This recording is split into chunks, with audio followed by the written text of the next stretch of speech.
Hello बच्चों। तो पिछली वीडियो में हम जो है डायमेंशन एनालिसिस की एप्लीकेशंस पढ़ रहे थे। ठीक है, तो हमने अभी एक ही एप्लीकेशन कर पाए थे हम। वो क्या थी? Conversion of one system of units into another system. ठीक है, तो अब आपकी जो है सेकंड एप्लीकेशन पढ़ते हैं हम, checking the accuracy of formula. ठीक है, तो ये है इसकी सेकंड एप्लीकेशन। और मीन्स इसका मतलब मैंने आपको बताया था कि हम क्या करेंगे, फार्मूला की एक्यूरेसी चेक करेंगे कि फार्मूला, हमारे पास कोई एक फार्मूला दिया हो कि वो करेक्ट है या नहीं है। ठीक है, तो यहाँ देखिए क्या लिखा हुआ है, वेदर अ गिवन फार्मूला या रिलेशन जो है इज़ करेक्ट और नॉट, कि वो करेक्ट है या नहीं, can be checked on the basis of principle of homogeneity of dimensions. ठीक है, ये किसके बेसिस पे चेक किया जाता है? Principle of homogeneity of dimensions. ठीक है, देखिए इस प्रिंसिपल का मतलब क्या क्या कहता है ये प्रिंसिपल, कि only that formula is correct in which the dimensions of the various terms on one side of the relation are equal to the respective dimension of these terms on other side of the relation. ठीक है, only that formula is correct, सिर्फ वही formula correct होगा in which the dimensions of the various term, जिसमें देखिए जो formula होगा उसमें बहुत सारी टर्म्स होंगी। ठीक है, कोई भी फॉर्मूला ले लीजिए, मान लिया जैसे कि आपने एनर्जी का फॉर्मूला पढ़ा हुआ है। एनर्जी का फॉर्मूला क्या होता है? 1/2 काइनेटिक एनर्जी का, सॉरी 1/2 mv² होता है। ठीक है, ये आपके पास आपने 9th में पढ़ा है। तो इसमें देखिए कई टर्म्स आ गई। 1/2 mv² में m क्या होता है? मास होता है बॉडी का, v क्या होता है? वेलोसिटी होती है। ठीक है, दो टर्म्स आ रही हैं। और दूसरी साइड जो है सिर्फ क्या है? आपकी एनर्जी है। एक साइड आपकी एनर्जी है, दूसरी साइड आपकी दो चीज़ें हैं, मास और वेलोसिटी, m और v बॉडी की। ठीक है, तो ये मतलब है वेरियस टर्म्स का, कि भाई कई सारी उसमें जो टर्म्स होती हैं। ठीक है, जैसे कि हमारे पास 1/2 mv² में दो टर्म्स हैं।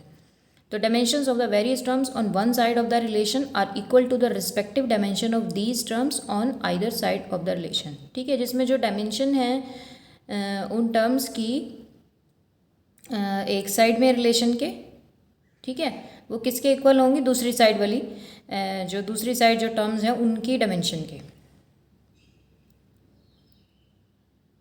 ठीक है, और ये क्या लिखा हुआ है? रिस्पेक्टिव वर्ड बीच में आ रहा है, रिस्पेक्टिव डायमेंशंस। रिस्पेक्टिव का मतलब होता है क्रमशः। ठीक है, आपने हिंदी में पढ़ा होगा क्रमशः। तो इसका मतलब क्या है रिस्पेक्टिव डायमेंशंस का, कि लेफ्ट हैंड साइड में जो m की डायमेंशन आती है, दूसरी साइड में जो m की डायमेंशन है वो बराबर होंगी उसकी। l वाली डायमेंशन l वाली डायमेंशन के बराबर होगी और t वाली t के बराबर होंगी। ठीक है, रिस्पेक्टिव डायमेंशन का मतलब ये है। कोई बात नहीं, इसका हम जो है न्यूमेरिकल करते हैं, फिर आपको जो है आराम से समझ में आ जाएगा। थ्योरी में इसकी इतना ही है। ठीक है, आपने क्या बताना है कि it can be checked on the principle of homogeneity of dimension, और उसके बाद ये प्रिंसिपल क्या कहता है।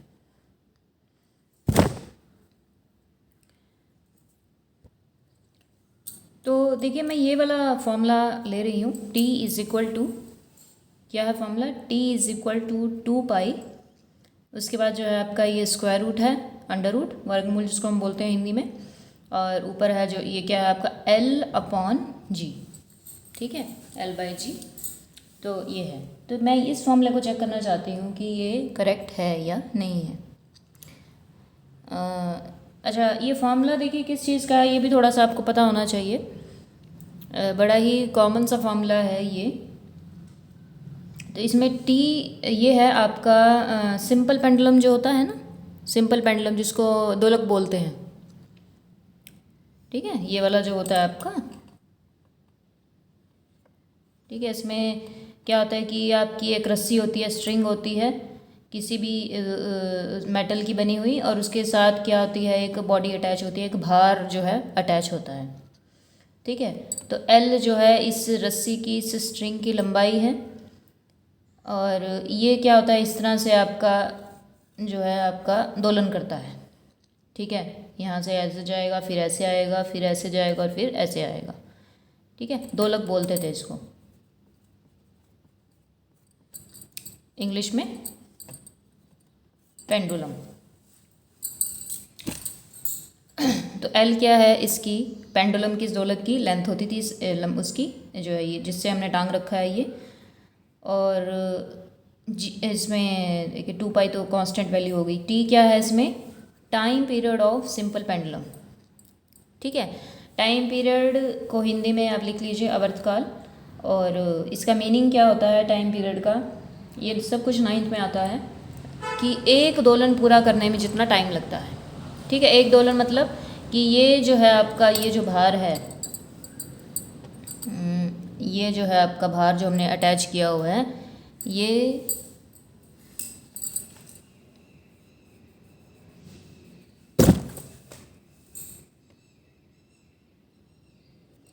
इधर से इधर गया, फिर वापस आया। ठीक है, फिर इधर गया और फिर वापस आया। तो ये होता है हमारा एक दोलन। ठीक है, इसको पूरा करने में, एक दोलन को पूरा करने में जितना समय लगता है, जितना टाइम लगता है, उसको बोलते हैं हम टाइम पीरियड या हिंदी में आवर्तकाल। ठीक है, टाइम पीरियड हो गया, लेंथ हो गई। और इसमें जी जो होता है वो होती है हमारी ग्रेविटी की वैल्यू होती है। ठीक है, ग्रेविटी वगैरह जो भी है ये आप सबने पढ़ी हुई है, लेकिन हम 6th चैप्टर में देखेंगे इसको। फ़िलहाल आप जो है आप ऐसे ही इसको याद कर लीजिए कि जी क्या है? Acceleration due to gravity. ठीक है, ये मीन्स क्या है? अर्थ की ग्रेविटी कितनी है? ठीक है, तो इसकी वैल्यू जो है हमारे पास 9.8 मीटर पर सेकंड स्क्वायर होती है। ठीक है, ये क्या होता है? जी क्या होता है? एक एक्सेलरेशन ही होता है। ये एक्सेलरेशन तो बताया था ना मैंने आपको, त्वरण। ठीक है, एक्सेलरेशन ही होता है, लेकिन किस वजह से होता है? ग्रेविटी की वजह से। ठीक है, कि मान लिया आपने कोई जो है कोई चीज़, कोई बॉल या कोई भी ऑब्जेक्ट आपने नीचे फेंका, तो वो क्या जाएगा? नीचे की तरफ जाएगा, ज़मीन पे जाएगा वो धरती की। क्यों जाता है वो? ग्रेविटी की वजह से। ग्रेविटी मतलब पृथ्वी का गुरुत्वाकर्षण बल। ठीक है, पृथ्वी का गुरुत्वाकर्षण बल यानी ग्रेविटी की वजह से जो वो चीज़ है वो आपकी नीचे जाती है। और उस वजह से बॉडी में जो त्वरण पैदा होता है, जो एक्सेलरेशन जिसको हिंदी में इंग्लिश में हम बोलते हैं, वो पैदा होता है, उसको बोलते हैं एक्सेलरेशन ड्यू टू ग्रेविटी। ठीक है, और उसकी वैल्यू होती है 9.8 मीटर पर सेकेंड स्क्वायर। अगर कोई बॉडी पृथ्वी पर आकर गिर रही है, अर्थ पर आकर गिर रही है, अगर किसी और उपग्रह पर, किसी और प्लैनेट पर अगर हम बात करेंगे, वहाँ पर जा कर के हम कोई चीज़ फेंकेंगे नीचे की तरफ, तो उस प्लैनेट के लिए जो ये वैल्यू है वो चेंज हो जाएगी। ठीक है, तो ये जो वैल्यू है ये आपकी किसके लिए है? अर्थ के लिए है। ये हो गया। तो अब देखिए हमने हमारा क्या था मेन, कि हमने इस फॉर्मूला को चेक करना है करेक्ट है या नहीं है। तो हमने क्या करना है कि फॉर्मूला कौन सा करेक्ट होगा? अभी हमने क्या पढ़ा था कि प्रिंसिपल ऑफ होमोजेनिटी डायमेंशंस के अकॉर्डिंग फॉर्मूला कौन सा करेक्ट होगा? जिसमें एक साइड की जो डायमेंशन है वो दूसरी साइड की डायमेंशंस के बराबर होंगी, इक्वल होंगी। ठीक है, अपने वहाँ पे देखिए जहाँ पे मैंने बोला था उस वहाँ पे जा कर के जो है वीडियो का पार्ट निकालिए। तो देखिए इसकी डायमेंशंस लिखेंगे हम पहले। इसमें हमने सबसे पहले लेफ्ट हैंड साइड ले ली। लेफ्ट हैंड साइड मतलब ये वाली साइड जो है हमारी लेफ्ट साइड जो है LHS से। ठीक है, इसको शॉर्ट फॉर्म में लिख देते हैं। राइट हैंड साइड मतलब हमारी ये वाली RHS। तो लेफ्ट हैंड साइड हमने T ले ली। T क्या था? आपका टाइम पीरियड था, मतलब टाइम था। ठीक है, टाइम की डायमेंशन आपको पता है, सिंपल T आ जाएगी। उसके बाद राइट हैंड साइड लिख ली हमने यहाँ पर। ठीक है, तो ये तो जो है आपका 2 पाई तो क्या है? कांस्टेंट है। कांस्टेंट की मैंने आपको क्या कहा था कि इनकी कोई डायमेंशन नहीं होती। ठीक है, इस तरह के कांस्टेंट्स की कोई डायमेंशन नहीं होती। अदरवाइज़ तो आपके डायमेंशनल कांस्टेंट्स भी हैं। कल मैंने एक एग्जांपल लिया था परसों, डायमेंशनल कांस्टेंट। ठीक है, यूनिवर्सल ग्रेविटेशनल कांस्टेंट। ठीक है, कुछ कांस्टेंट्स ऐसे भी होते हैं जिनकी डायमेंशंस होती हैं। तो वो अलग अलग कैटेगरीज़ हैं, वो 4 कैटेगरीज थी, वो मैंने आपको बता दी थी। आप उसको जो है दोबारा जा कर के देखिएगा। तो इसकी फ़िलहाल कोई डायमेंशन नहीं है। अब देखिए उसके बाद क्या बचता है, फिर हमारा जो है अंडर रूट आ जाएगा। L है लेंथ। ठीक है, एक तरह का डिस्टेंस हो गया, लेंथ होगी, और इसकी जो डायमेंशन होती है आपको पता है L होती है। G क्या है आपका? Acceleration due to gravity, means acceleration है ये भी एक तरह का। तो एक्सेलरेशन की डायमेंशन मैंने आपको कैलकुलेट करके दिखाई थी, वो क्या थी आपकी? LT-2 थी। ठीक है, LT, और यहाँ पे जो T की पावर वो कितनी है? -2 थी। T⁻², 12 से L कैंसिल हो गया आपका। अब आपका देखिए यहाँ पे क्या बचा? 1/T-2। ठीक है, पावर मैंने बताया आपको ऊपर नीचे जब होंगी तो साइन चेंज हो जाएंगे। t-2 है तो ये t आपका ऊपर जा करके +2 हो जाएगा, इससे ये आपका कैंसिल हो गया और आपका बचा जस्ट t। ठीक है, तो लेफ्ट हैंड साइड की डायमेंशन कितनी थी t, राइट हैंड साइड को आपको सॉल्व करना पड़ा और उसकी डायमेंशन भी सॉल्व हो करके t आई। ठीक है, तो लेफ्ट हैंड साइड आपका जो है राइट हैंड साइड के बराबर आ गया। तो हम क्या कह सकते हैं कि ये फॉर्मूला डायमेंशनली करेक्ट है। ठीक है, आपने क्या लिखना है यहाँ पे, फॉर्मूला इज डायमेंशनली करेक्ट।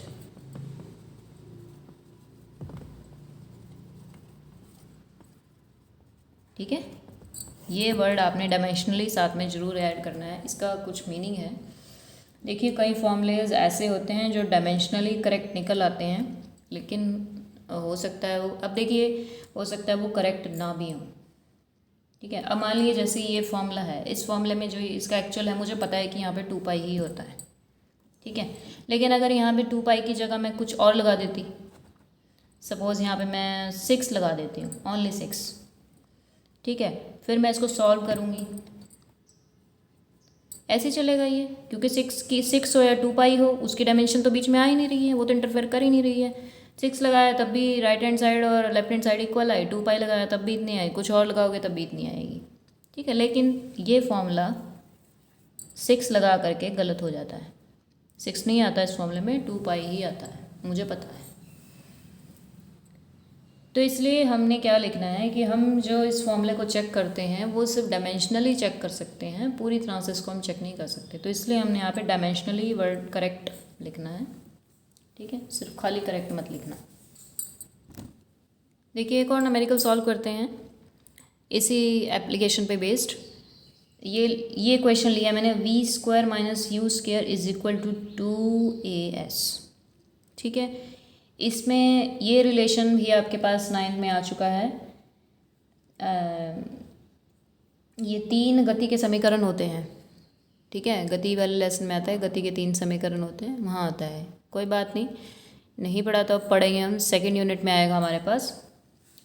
और फिलहाल के लिए आप ये जान लीजिए कि इसमें कौन सी चीज़ क्या है।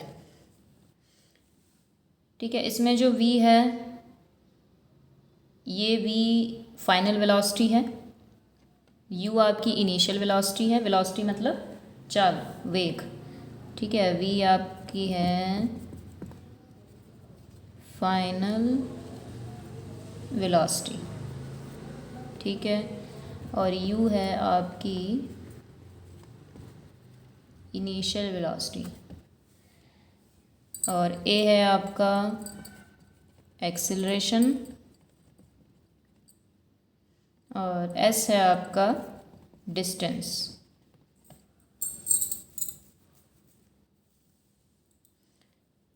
ठीक है, देखिए हर एक चीज़ का मीनिंग हम 2nd यूनिट में पढ़ेंगे, अभी के लिए आप छोड़ दीजिए, कोई फ़ायदा नहीं है। तो फिलहाल आप ये देख लीजिए कि ये दोनों क्या हैं, इनिशियल और वेलोसिटी, फाइनल वेलोसिटी, मतलब वेलोसिटीज़ हैं ये। ठीक है, डायमेंशन के लिए हमें सिर्फ इतना पता होना चाहिए कि क्या है, मतलब वेलोसिटीज़ हैं, तो हम वेलोसिटी वाली डायमेंशन इनकी यहाँ रख लेंगे। ए आपका एक्सेलरेशन है, एक्सेलरेशन डायमेंशन आपको पता है, एस आपका क्या है, डिस्टेंस है। ठीक है, बाकी डिटेल जो है 2nd यूनिट में पढ़ी जाएगी इस इक्वेशन की। तो रखिए अब यहाँ पे, अब देखिए ये थोड़ा सा अलग तरह का एग्जाम्पल है, क्योंकि इसमें लेफ्ट हैंड साइड में 2 टर्म्स आ रही हैं और वो जो हो रही हैं सब्ट्रैक्ट हो रही हैं। ठीक है, तो कोई बात नहीं, देखिए यहाँ पे क्या करिए, v², v की डायमेंशन, v वेलोसिटी है, v की डायमेंशन, वेलोसिटी की डायमेंशन LT-1 थी, मैंने आपको कैलकुलेट करके दिखाई थी। इसका क्या है फिर आपका स्क्वायर है। u क्या है, u भी आपकी वेलोसिटी है, इसकी डायमेंशन भी यही रहेगी। ठीक है, तो अब देखिए क्या हो रहा है यहाँ पे, ये वेलोसिटी का स्क्वायर, ये भी वेलोसिटी का स्क्वायर। अब एक बात बताइए, वेलोसिटी के स्क्वायर में से वेलोसिटी स्क्वायर घट के वही चीज़ तो आएगी, वेलोसिटी का स्क्वायर ही आएगा। आप एक बात देखिए, ठीक है, आपके पास 10 किलोग्राम है और उसमें से आप 5 किलोग्राम माइनस कर रहे हैं, तो कितना बचा, 5 किलोग्राम बचा। किलोग्राम में से आप किलोग्राम माइनस कर रहे हैं तो किलोग्राम ही तो बचा। ठीक है, तो वेलोसिटी में से वेलोसिटी माइनस करेंगे, वेलोसिटी ही बचेगी। वेलोसिटी स्क्वायर में से वेलोसिटी स्क्वायर माइनस करेंगे तो वेलोसिटी स्क्वायर ही बचेगा। ठीक है, वेलोसिटी है मान लिया, एक आपकी बॉडी थी, उसकी वेलोसिटी थी मान लिया 10 मीटर पर सेकंड थी, ठीक है। उसमें से आपने एक 5 मीटर पर सेकंड माइनस कर दिया, इतनी वेलोसिटी है। इसको जब आप घटाओगे तो 5 मीटर पर सेकंड ही बचेगा, वेलोसिटी में से वेलोसिटी घटाई, वेलोसिटी ही बचा। तो ये कहने का मतलब है, तो इसमें से आप ये घटाओगे, वेलोसिटी का स्क्वायर ही बचेगा। तो इसमें से घटा करके मैंने यही लिख दिया वेलोसिटी का स्क्वायर, ठीक है। अब आप इसका स्क्वायर कर दीजिए, L2 हो जाएगा और ये t-1 का स्क्वायर आपका t-2 हो जाएगा, ठीक है। लेफ्ट हैंड साइड हो गई हमारी फिनिश। अब राइट हैंड साइड उठा लीजिए।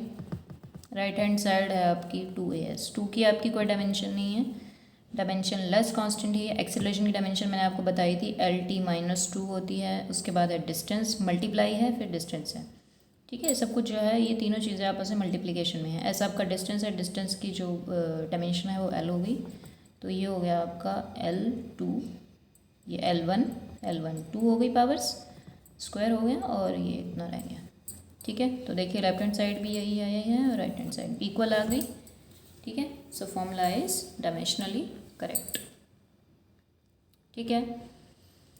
बाकी और आपकी बुक में काफ़ी सारे एग्जांपल्स दिए होंगे, तो उनको करके देखिएगा, और कुछ दिक्कत आती है तो आप मेरे से पूछ सकते हैं।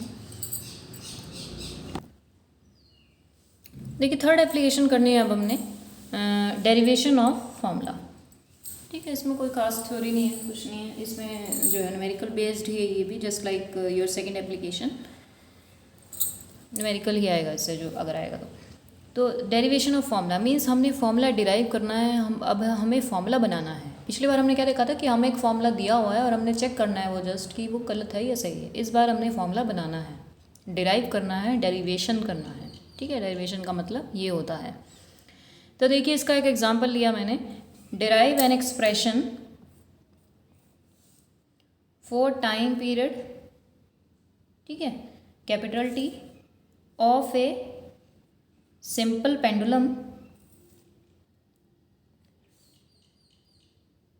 मतलब किसके लिए एक्सप्रेशन हमने ड्राइव करना है, फॉर्मूला किसके लिए ड्राइव करना है, for time period T of a simple pendulum, simple pendulum के टाइम पीरियड के लिए, आवर्तकाल के लिए फॉर्मूला बनाना है हमने, विच में डिपेंड अपॉन, ठीक है। मीन्स जो ये टाइम पीरियड है आपका, ये किन किन चीज़ों पे डिपेंड कर सकता है, विच में डिपेंड अपॉन, ठीक है। उसका आइडिया है कि इन चीज़ों पे ये डिपेंड कर सकता है। फर्स्ट कौन सी चीज़ दी है उसने, कौन सा फैक्टर दिया है, मास ऑफ बॉब, ठीक है। अभी मैंने सिंपल पेंडुलम बनाया था ना, तो ये जो थी इसकी, ये जो था जिसको मैं कह रही थी भार है, ये मास है, ठीक है। ये जो वेट लटका, इसी को बॉब कहते हैं। तो इसका जो मास है वो m लिया है, इसमें इसने भार जो है m लिया है। दूसरा लेंथ ऑफ पेंडुलम पे कह रहा है कि वो डिपेंड कर सकता है। तीसरा लेंथ ऑफ पेंडुलम मैंने आपको बता दी थी। तीसरा है acceleration due to gravity, g पे डिपेंड कर सकता है। ये 3 फैक्टर्स उसने दिए हैं, इन पे जो टाइम पीरियड है सिंपल पेंडुलम का वो डिपेंड कर सकता है। और अब देखते हैं कि एक्सप्रेशन कैसे निकाला जाएगा यूजिंग डायमेंशनल एनालिसिस, ठीक है। तो इसके लिए देखिए हमें क्या करना है, अच्छा ये जो स्टेटमेंट है आप नोट कर लीजिए, क्योंकि मैं फिर जो है इसको मिटाने जा रही हूँ, साथ साथ नोट कर लीजिए आप।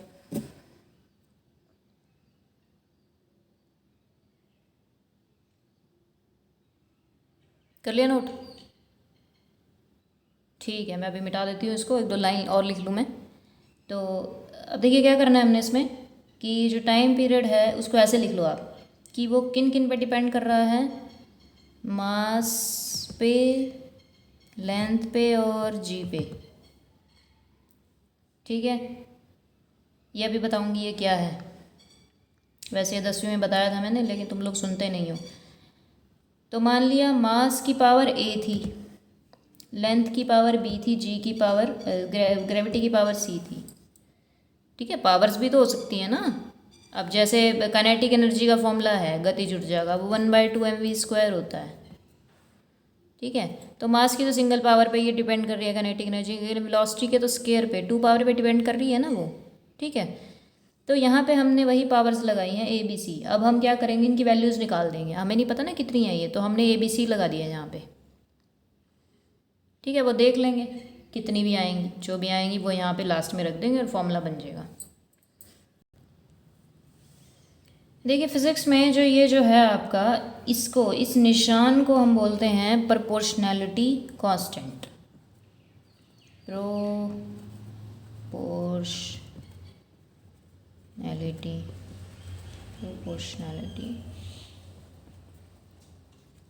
कांस्टेंट, ठीक है। प्रोपोर्शनैलिटी जो है 10वीं में बताई जाती है। साइंस में भी है एक चैप्टर जो है वो है ना, कौन सा, विद्युत ऊर्जा वाला, विद्युत वाला जो चैप्टर है वहाँ बताई थी मैंने। तो देखिए इसमें क्या होता है कि जैसे प्रोपोर्शनैलिटी क्या कहती है कि जैसे मान लिया ये है आपका, ठीक है, ऐसे है कोई चीज़, ऐसे है, इसको मिटा दीजिए, ऐसे ऐसे कर लीजिए आप, बी, ठीक है। इसको कैसे पढ़ा जाएगा, देखिए इसको कैसे पढ़ा जाएगा, A is directly proportional to B, ठीक है। इसको कैसे पढ़ेंगे हम, A is directly proportional to B, ठीक है। और इस ये जो निशान है, इस निशान का नाम ये है प्रोपोर्शनैलिटी कांस्टेंट, ऐसे पढ़ा जाएगा। डायरेक्टली प्रोपोर्शनल टू बी का मतलब क्या है कि जो बी के साथ होगा वही ए के साथ होगा। जैसे जैसे अगर आपका बी बढ़ता जा रहा है तो ए भी बढ़ता जाएगा, अगर आपका बी घटता जा रहा है तो ए भी घटता जाएगा, ठीक है। दूसरा क्या होता है, ऐसे हो अगर कोई चीज़, इसका मतलब क्या है, A is inversely proportional to B, ठीक है। ए और बी क्या है, इन्वर्सली प्रोपोर्शनल में हैं। इसमें क्या होगा, इसमें उल्टा होगा, जो बी के साथ होगा वो ए के साथ नहीं होगा। इसमें क्या है, अगर आपका बी बढ़ता चला जा रहा है तो ए क्या है, इसके रिवर्स में है, इन्वर्स में है, इन्वर्स, ठीक है, इन्वर्स उल्टा होता है। तो बी अगर बढ़ रहा है तो ए आपका घटता जाएगा, बी अगर आपका घट रहा है तो ए आपका बढ़ता चला जाएगा, ठीक है। अब आपको समझ में आ गई, अब आप इनको इंग्लिश में बोल लेंगे। ये क्या है, A is directly proportional to B, और यहाँ पे क्या है, A is inversely proportional to B, और इस निशान का नाम मैंने आपको बता दिया प्रोपोर्शनैलिटी कांस्टेंट। ये हो गया। अब इसके बाद देखिए क्या होता है, तो हम यहाँ पे क्या बोल सकते हैं कि T is directly proportional to mass raised to the power A, length raised to the power B, acceleration due to gravity raised to the power C, ठीक है। अब इसके बाद क्या करते हैं हम, जो प्रोपोर्शनैलिटी होती है इसको हटा करके हम इक्वल का साइन लगाते हैं और साथ में लगाते हैं एक कांस्टेंट।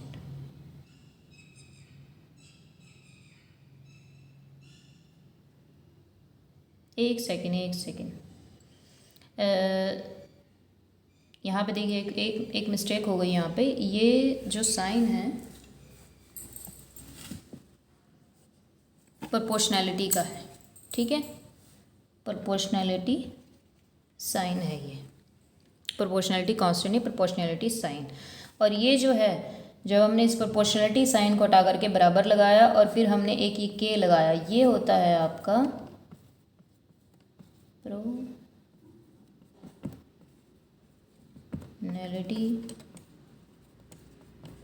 कांस्टेंट, ठीक है। ये कांस्टेंट वैल्यू होती है, फिक्स वैल्यू होती है, और ये कुछ भी हो सकती है, हमें नहीं पता इसका। तो 3-4 बातें बताई हैं, इसको कैसे पढ़ा जाएगा, इसको कैसे पढ़ा जाएगा, इस साइन का नाम बता दिया, और ये जो इस साइन को हटा करके जब हम इक्वल लगाते हैं तो उसके साथ क्या लगाते हैं हम, एक प्रोपोर्शनैलिटी कांस्टेंट, ठीक है। इसको आप कहीं नोट कर लीजिए क्योंकि आप कल तक जो है इसको भूल जाएंगे। अब हमने कुछ नहीं करना, अब हमने जो है इनकी डायमेंशंस रख देनी है अपना फॉर्मूला का डेरिवेशन करने के लिए। टी की डायमेंशन क्या होती है आपकी, टाइम पीरियड है तो सिंपल टी हो जाएगी, कि आपका कांस्टेंट है, इसकी कोई डायमेंशन नहीं रखनी है आपने, ठीक है। उसके बाद मास हो गया, मास की डायमेंशन आपको पता है m हो जाएगी। उसके बाद इसकी पावर a दे रखी है, वो हमने लगा दी। लेंथ की dimension l, power b, acceleration due to gravity LT-2 power c, ठीक है। अब जो सेम है उनको इकट्ठा कर लीजिए, जैसे m a हो गया, l की पावर कितनी है, एक b ये है और एक c है, मल्टीप्लाई है सब कुछ, तो मल्टीप्लाई में पावर्स आपकी ऐड हो जाती हैं, b+c हो गया, और t की पावर जो है यहाँ पे -2c हो जाएगी, ठीक है। सारी पावर्स इकट्ठी कर ली। अब इधर देखिए, अब पावर्स को इक्वेट करना है हमने, तो m की पावर इक्वेट कर लीजिए। इधर m की पावर कितनी है, ए है, इधर m की पावर कितनी है ही नहीं इधर m, ठीक है।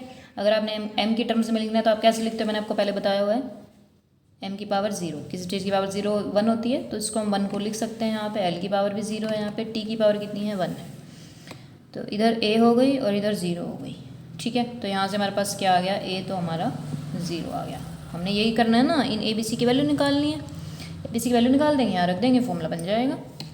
l की देखिए कितनी है, इधर आपकी 0 है और इधर आपका b प्लस सी है, ठीक है। यहाँ से हमारा कुछ नहीं निकल रहा।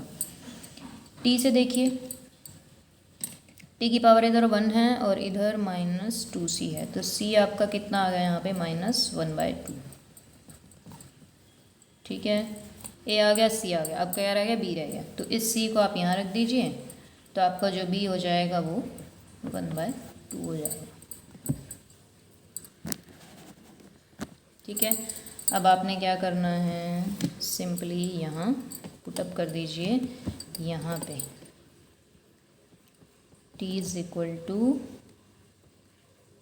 के m, a कितना आया है आपका 0, m raised to the power a था, a की वैल्यू 0, b पावर थी, b थी 1/2, g c कितना आया -1/2, किसी भी चीज़ की पावर 0 1 तो 1 हो गया ये, l की पावर 1/2, g की पावर -1/2, g को नीचे ले आइए तो ये +1/2 हो जाएगा।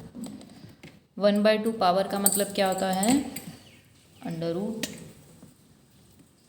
ठीक है। दोनों की पावर कितनी है 1/2 1/2 है, तो दोनों को हमने अंडर रूट में लिख लिया, तो ये आ गया आपके पास फॉर्मूला, ठीक है। ये आपका फाइनल आंसर है, t इज़ इक्वल टू के √l/g। अब देखिए हमने फॉर्मूला डिराइव कर लिया, लेकिन इस मेथड की एक कमी है, ठीक है। वो क्या है कि ये जो मेथड है डायमेंशंस का, यहाँ से हम फॉर्मूला डिराइव कर सकते हैं, लेकिन जो कांस्टेंट्स होते हैं उसमें, जैसे कि ये कांस्टेंट k था, इसकी वैल्यू हम नहीं निकाल सकते। ओरिजिनल फॉर्मूला पता है ना आपको, अभी तो पढ़ा हमने पीछे, 2π√l/g, तो यहाँ से हम 2π निकाल ही नहीं सकते किसी भी तरीके से। हम सिर्फ ये कह सकते हैं कि हाँ एक यहाँ पे कांस्टेंट है, लेकिन हमें उसकी वैल्यू नहीं पता, ठीक है। तो ये इस मेथड की जो है कमी है, तो इसकी कमियाँ भी हम पढ़ेंगे, तो इम्पॉर्टेंट भी हैं, वो पढ़नी चाहिए एग्ज़ाम के लिए, तो कल अगली वीडियो में पढ़ेंगे हम। तो ठीक है बच्चों, इन न्यूमेरिकल्स को ज़रा ध्यान से करेगा, क्योंकि एग्ज़ाम में आने के पूरे चांस होते हैं इनके, और कुछ दिक्कत हो तो आप पूछ सकते हैं, और जो है चैनल को सब्सक्राइब ज़रूर कीजिएगा साथ साथ। Thank you so much.